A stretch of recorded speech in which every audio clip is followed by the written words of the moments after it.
Most police officers will tell you that juvenile cases are very difficult to deal with. Sometimes it's the juveniles and sometimes it's their parents, because some juveniles commit some very adult-like crimes, like running from the police. And sometimes their behaviors can lead to potentially lethal consequences. This is one of those.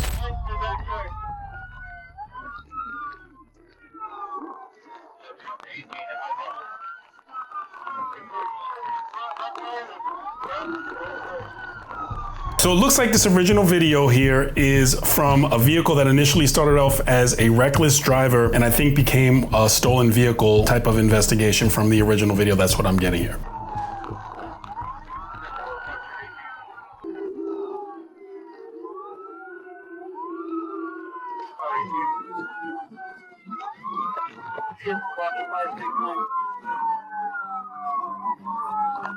So let me explain something, especially to people who don't live in the United States. That you're seeing there, all of that black smoke, that's called rolling coal. It's something that some diesel engine owners do where they modify their engine to blow out all of that diesel exhaust like that. That's a very intentional act. There was a period of time where like they would do it towards Prius drivers or just smaller vehicles, electric vehicles. It was just a statement that people were making. In my jurisdiction, we would hit them very, very heavily. In fact, citizens could send in a license plate of someone who pushed out exhaust like that. It's very dangerous to breathe in, and it's really impossible to see if they roll that coal onto your vehicle. Something that's very, very popular in the Southeast. Not fun. Don't mess with them. Don't try to chase them down. At best, get their license plate. But rolling coal is a thing, and it has been for some time.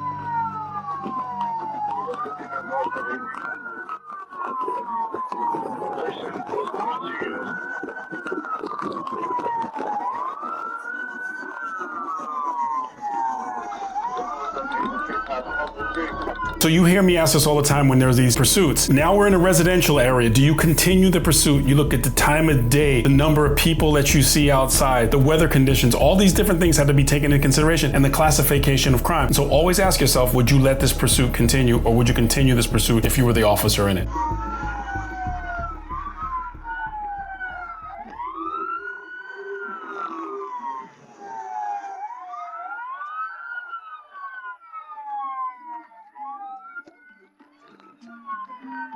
So when you see a vehicle make a lot of different turns inside of residential, what we're normally thinking from police perspective is they're getting ready to bail. They're looking to bail. Sometimes you'll even hear an officer say, I think they're gonna bail, they're gonna bail. You see the door pop open or another side door pop open. Is they're bailing? You gotta give their direction to travel. So that's what happens a lot of times when they get into these residentials. And when I say bail, I mean jump from the vehicle and run on foot.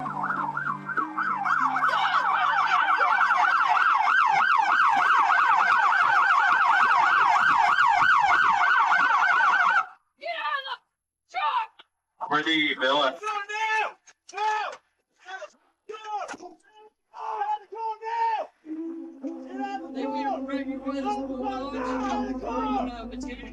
So good job by the officers. They saw the suspects run, but they didn't run past an uncleared vehicle. You don't run past an uncleared vehicle, anything could potentially happen.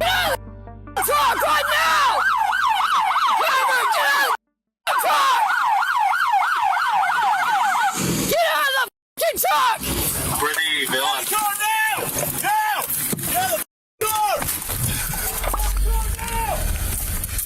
They went right here by this blue Dodge. We're on Detaining, Clinton. Tony, stop. Get out of the truck! Get out of the truck!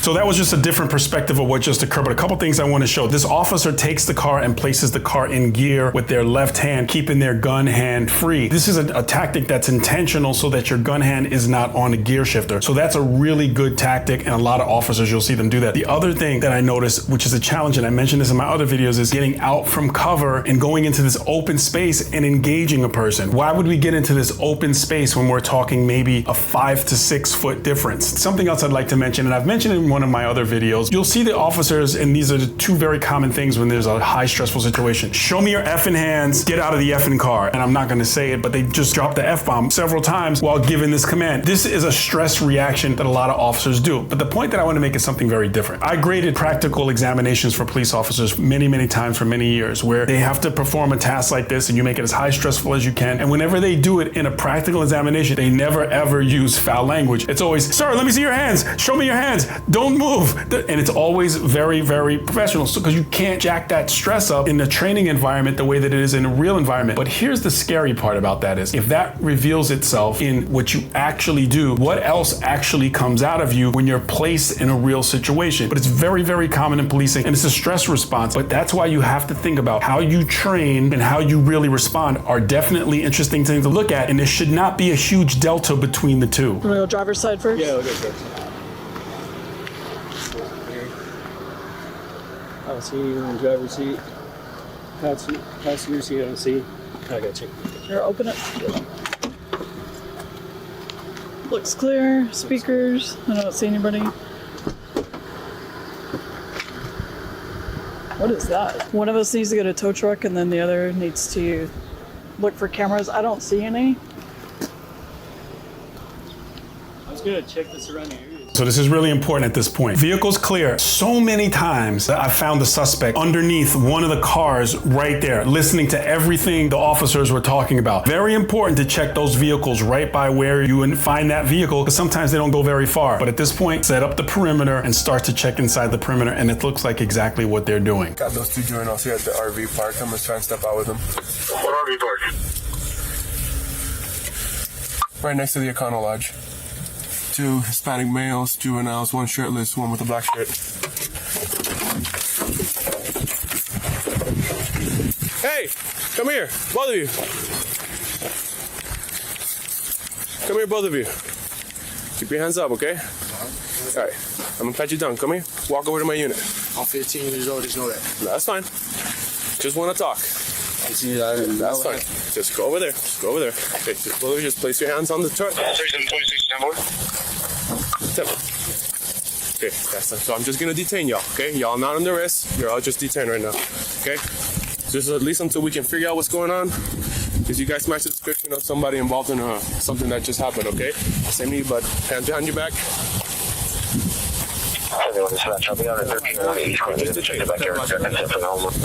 Hold on to that. I'm gonna sit both of y'all down in my unit. So like I said, you're all just detained for right now until we figure out what's going on, okay? Show both juveniles detained. Alright. Hold on, before you get on, I'm gonna pat you down for weapons, okay? I'm not gonna go into your pockets, I'm just gonna check if you have anything on you, okay?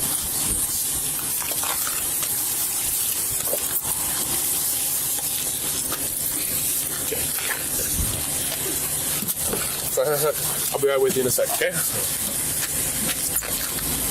In custody. Okay, so I'm going to start from backwards. So that process that you saw the officer doing, just doing that little switch on the handcuff, the officer was just double locking the cuffs to make sure that they don't tighten too much on the individual's wrist. Something that I like to talk about the process that the officer utilized for handcuffing the two juveniles. Called them over to his vehicle, and then while he's standing right next to both of them, he handcuffed them, and they kept turning around, looking at him as they're doing it, they're talking. I'm happy that he was able to handle it the way that he was able to handle it. I'm going to talk about a different practice. If you have two people like that, cuffing them right standing up next to what the other subject that you're not handcuffing can be a potential danger, especially if they decide to attack. Maintain a distance and call each one back to you individually. Call the first one back to you, have them walk backwards to you, cuff, have them go back, have the other person walk backwards to you, cuff, and then have them walk forward. So this way you have that safe space where you don't have two people turning around and looking and all inside your face. And again, this is just constructive. I'm sure he chose to do it this way, and again, it's his stop. But the purpose of my channel is to talk about things that could be potentially safer for officers and for other people to understand that there are practices that can mitigate danger to officers.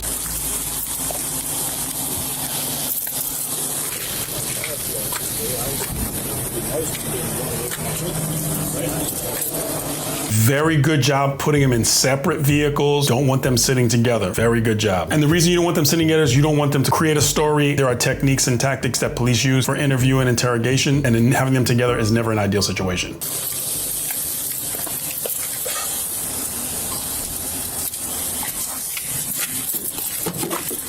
All right, so I'm gonna read something to you, and okay. So I'm Deputy Cruz with the Sheriff's Office, all right? So I'm investigating the pursuit that just happened not so long ago. The black car took off from us, high rate of speed, okay? So I'm gonna read you this, and I'm gonna ask you some questions if you agree to talk to me, okay? So you have the right to remain silent. You do not have to say anything at all, and anything you do say will be used against you in court. Do you understand? You have the right to an attorney before you talk to me. You have the right to talk to an attorney, parent, guardian, or custodian if you so desire. Do you understand? If you cannot pay for an attorney, the judge will appoint one for you for free if you desire an attorney. Do you understand? You have the right to have your attorney present when I talk to you. Do you understand? You do not have to talk to me, but if you do, you have the right to stop talking to me at any time. Okay? Do you understand? Okay. After being advised of your rights, and with those rights in mind, do you wish to voluntarily give up those rights and talk with me? No? Okay, that's fine. So I'm gonna call your mom then, and we'll go from there, all right? So the officer read Miranda to this person who was presumably a juvenile. Very clean reading of Miranda. Now, Miranda is really interesting, and with juveniles, it can be a bit different. Something that's important to take into consideration with Miranda, and this is probably one of the biggest steps in Miranda. This is a custodial interrogation. We're going to ask accusatory questions about a specific crime. There was a very interesting case, JDB v. North Carolina, 2011. What this JDB case said essentially is that a juvenile's age must be taken into consideration and whether a reasonable person would feel that they were in custody under the circumstances. So with Miranda, one of the biggest tenets of it is whether you are in custody while you are asked the questions. And a juvenile's age and the fact that a younger person might think that they're in custody when a reasonable adult wouldn't necessarily think that they were in custody. And that has to be taken into consideration. And that was 2011, which isn't that long ago. And that was a very integral case in Miranda going forward with juveniles. Look it up for yourself. Interesting and good stuff. Well, he said no. So did he? Okay. That's fine. Okay. The next that follows is calling mom. Your guys say no too? Yeah. Yeah, mine said no. So we got him dumped into the firearm. Him dumped in the firearm, okay? Please, so if you get a hold of JPO, put him through my public service, please. 1047. What about the other guy? He was accomplice. Well, Will's saying his footprints are near the trash can of the firearm, isn't it? Or did he say there was no firearm, just an extended magazine? The extended magazine. So he hasn't found a firearm? No, not a firearm. Just an extended magazine. We still got tampering with evidence. REO. Yep. He's high. Oh, he is?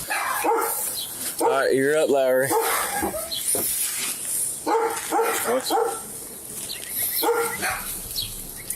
So when people run and they are away from our visual for an extended period of time, and they run through mobile home parks, residential, it's ideal to do an article search, which means that K9 will go through and search for things that could have been dumped by the suspect. It could be weapons, it could be keys, or any other articles that could have been involved in a crime. And K9 is very good at doing that. And sometimes officers encounter this evidence while they search on their own. Okay, hold this lid so we don't close on them. Juices. Okay, do this way.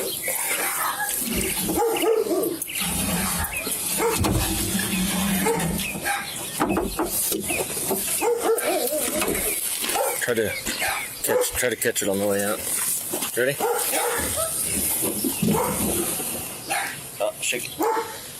Shake it. Don't grab it though. Don't let it hit the ground. Don't let it hit the dirt. You come lift this. Yeah, you can get it.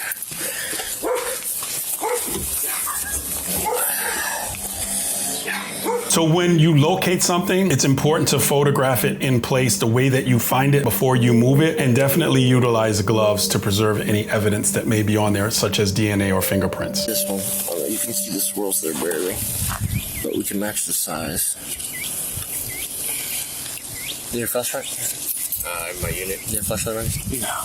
I got anyone else running in the unit too. Let's see if it'll pick it up. It's going to take pictures of the bottoms of the shoes. If you want to just step out, if you want to face the patrol unit, put your hands on the patrol unit for just to hold yourself up. We got you. Yeah. So this is really good police work. I mean, advanced stuff from what you normally see from uniform patrol. And I think that because they're deputies maybe in a more rural area, because in bigger departments, there's a CSI or crime scene investigation unit that does a lot of this stuff. But it's really good when you see line level officers doing this type of investigation. W. Brown, nice to meet you. Where were they located? They were located right underneath here. Okay. One has a flip in it. Huh? Speak Spanish? No Spanish. No, I'm This one has a clip in it. Yeah. I think that's the one that got. Yeah. This one has. No, don't touch. Don't. Yeah, no, don't touch. We found the clip. We were looking for these earlier, so. Oh, we you were appreciate looking for them? You didn't see us out here all morning? We did see. My girlfriend did see the cops here. Yeah. But I guess we found it and he picked it up and he got it. He's a 5-year-old boy. Oh, the gun? Yeah, Yes. the kid. Her kid. Is the kid okay? Yes. Hopefully, yes. So this is an incredible development through this investigation that the officers now are alerted by residents in the area that there are some firearms found and that a 5-year-old kid picked one up and discharged it. This is the kind of stuff that we always warn people about, and we talk to suspects in the back of the car. We're like, listen, I know you're concerned about catching a charge, but do you want a kid to pick this thing up? We say it all the time. It happens. You're looking at it right here in this video. There's probably prints on that. Oh, yeah, I know. You didn't touch him, did you? I grabbed them, buddy. All right, don't touch. Don't touch. Okay. That's it. All right. I tried to handle them as little as possible. How long ago did the kid? About 10 minutes ago, so 10, 15 minutes ago. So here's the other thing that in policing, we always say where there's one, there's two, where there's two, there's three, where there's three, there's four. So sometimes if we end up finding 2 firearms, we're gonna end up keeping the search going until it's so exhaustive that we know for sure that there are no other firearms. Because there's 1, there's 2, where there's 2, there's 3. You have to think in that mindset. Safest way to go, especially when you see what just happened here. So this little boy is saying that he's at this RV. You see any bullet holes? Yeah, if they were those RIP rounds, once they hit an object, they're going to break apart. It still caused damage, we'd be able to tell. Maybe. You know, open it up and see if there's a bullet hole inside? Or a bullet inside? Those look pretty fresh. Yeah, That's it. is there a bullet in there? Oh. I want to do that. Yeah, look. No, we found where you shot. Did it go through that backside? Oh yeah, sure did. Just underneath the RV. So this is a really good opportunity for a teachable moment. So I'm gonna ask a legal question. If while looking at that trailer, the officers were to see a hole through the side of the trailer, they knock on the door because the door is locked because they want to do a welfare check to see if anyone inside was hurt. Do the police need to get a warrant to go inside that trailer to do a welfare check? Or can they make entry into the residence? In the comment section, tell me, can they break into the door? Door's locked. Can they break into the door, go inside and do a welfare check? Would the police be good to go in order to do that? In the comment section, please tell me if you think that they could. At this point, it is incredibly important for me to send a message out to young children. If ever you encounter a firearm, I get chills on my arm when I think about this because the number of calls that I've responded to with these kinds of situations happen. If ever you find a firearm unattended, do not touch it. Get an adult immediately and do not touch it. This kind of thing could have ended up way, way worse. Very important message. Please make sure your children watch that message. So you're so unprofessional. Yeah, you're very so unprofessional. I'm unprofessional? You can see the division in this instead of being a team. Okay. You can see the cause of the division in this. And it's so unprofessional. Okay. And they are juveniles. And you gotta treat the juveniles way more different. Are we talking to the juveniles? Not, right? No, but right away they're under arrest. They are under arrest. That was my mistake. It was his mistake. In order to call JPO, they have to be under arrest. He's never arrested or dealt with juveniles before. So he was under the impression that they're not under arrest, they're just detained until we talk to JPO. It's the other way around. They are under arrest. JPO will call JPO. And I'm sorry if I'm coming across unprofessional. I'm not meaning to.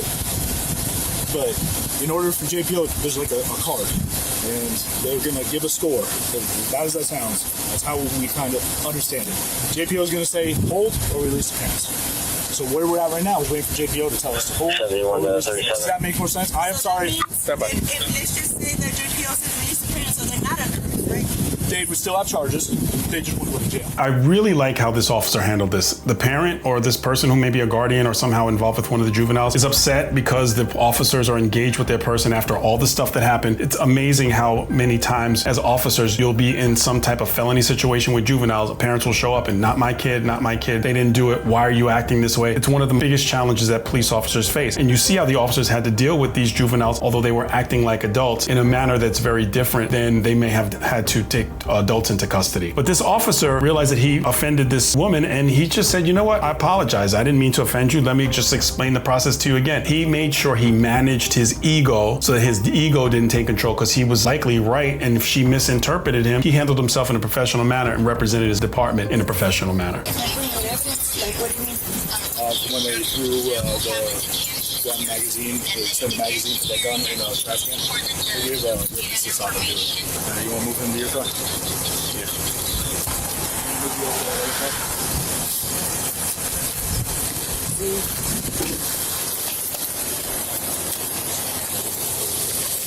I'll give you.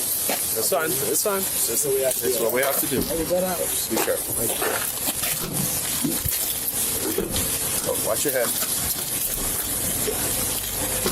I'm really surprised by the handcuffing in the front and being able to have their cell phone in the hand. This department may have different policies in a lot of departments. I know that the practice of having a person handcuffed in the front, whether it's a juvenile or not, very able-bodied, especially if they committed the crimes that they allegedly committed that we witnessed, and having the cell phone can also be a huge challenge. The original video is pinned, as I always do, and you can watch that original video, and the information in that video says that the charges were evading, tampering with evidence, negligent use of a firearm, and then it also said something about contributing to the delinquency of a minor. I'm not sure how that plays into this case. Again, these videos have a lot of different edits, but it's very interesting, and I think it's a very, very good opportunity to share some things for juveniles to understand. The first one that I mentioned about the firearms, and the second one is about who you hang out with, who you get into a vehicle with, who you decide to make your friend or spend time with is incredibly important to what your future is going to be like. Whenever, and new aspiring officers, I'll tell you this, there's people that can get a higher written score on a test than you. There are people who can do better on the physical fitness test, but if you keep your nose clean, then your background is the thing that can carry you past a lot of people who may be able to do other things better than you. And if you made mistakes in the past, today can be the day that you decide not to let those things continue to carry on into the future. With all that said, there's a group of people that I want to shout out, and they are an incredible resource, and they are definitely overlooked, and I know that you watch. Apartment managers, their staff, mobile home, trailer park managers, and their staff. You are a phenomenal resource to law enforcement. Every law enforcement officer will tell you, when we have these kinds of situations, there's going to be someone that beelines out to us that's a manager or an assistant manager or someone that works there. They're going to tell us who lives where. They're going to tell us what is supposed to be there, what's not supposed to be there. In Vegas, when it was 100 and something degrees, they would let us utilize their office to conduct interviews with air conditioning. They would get us water. So it's definitely an opportunity to shout out apartment managers, mobile home park, trailer park managers, and your staff. You're phenomenal people. You definitely get overlooked. And now that I have the opportunity to thank you, I want to thank you. And everyone who's involved in that field deserves a debt of gratitude. In the comment section, if you see one of them say that I'm an apartment manager, give them a little shout out as well underneath in the replies. If you like this kind of content, like the video, subscribe to the channel, and click on the video that's on your screen for more content just like this.